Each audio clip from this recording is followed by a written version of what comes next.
Did a brain injury at birth cause your baby's CP diagnosis? Want to know what I'm getting at here? Stay with me as I share with you this very important information.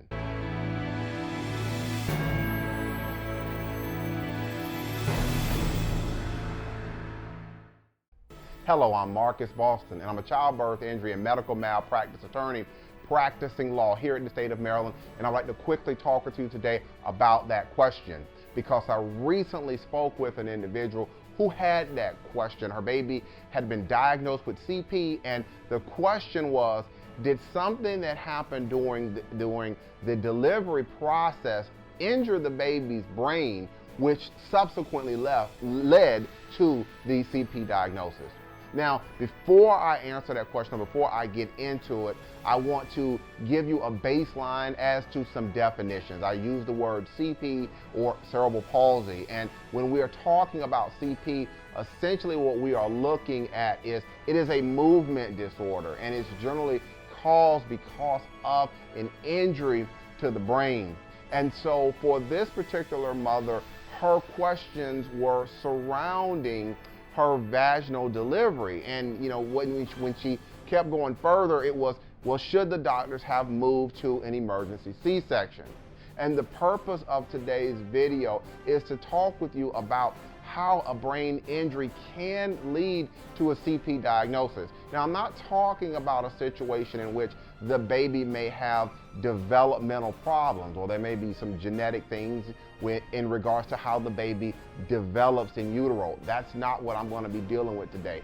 I want to talk about the situations in which the baby was not tolerating a vaginal delivery. The fetal heart monitor was showing that the strips were not reassuring, and doctors and nurses failed to take that movement to better treatment or to other types of treatment, namely an emergency C-section. So what can happen is during a vaginal delivery, there is a tool that doctors and nurses use, and I just quickly talked about that electronic fetal heart monitor. And that monitor is being used in hospitals all across the country. And what it does is it will allow doctors and nurses to not only look at the baby's heart rate, but it will allow them to look at other things like variability and decelerations, whether there's bradycardia present, whether there is tachycardia present. All of these issues, they will be shown on the electronic fetal heart monitor.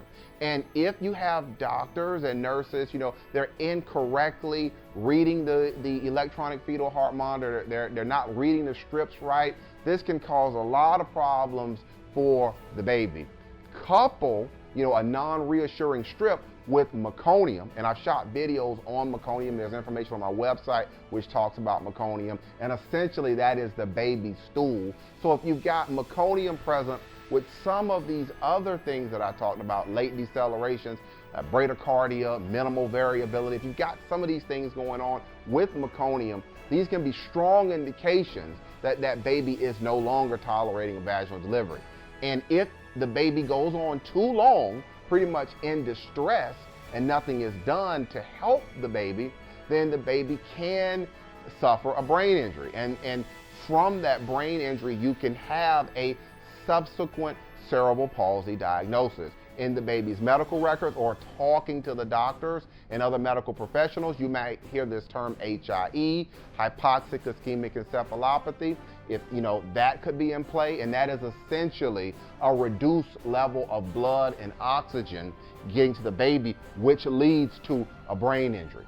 So why have I taken the time today to talk with you about this really important information? Because if you are watching this video, more than likely your baby has a CP diagnosis and you have questions. You're trying to figure out, okay, was this because of something that the doctors and nurses that they failed to do during your baby's delivery, during a vaginal delivery? You're wondering, should they have moved to that emergency C-section instead of allowing you to go ahead and continue with a vaginal delivery? If you have these types of questions going on, this is what I invite you to do. And remember, taking this next action, it costs you absolutely nothing. And what is that action? Go ahead and pick up the phone and give me a call. I can be reached at 301-850-4832, or if you prefer, you can reach me toll free, 1-833-4BABY-HELP. You can also shoot me an email to medicalinjury@bostonlawllc.com. I answer, questions from parents all the time regarding, brain injuries or, the challenges that their baby is going to face into the future. I answer all those types of questions all the time, and I'll be happy to take some time and listen to your story.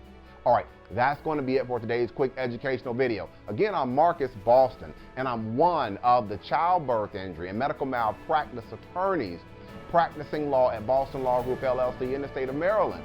And I will see you next time. Take care and enjoy the rest of your day.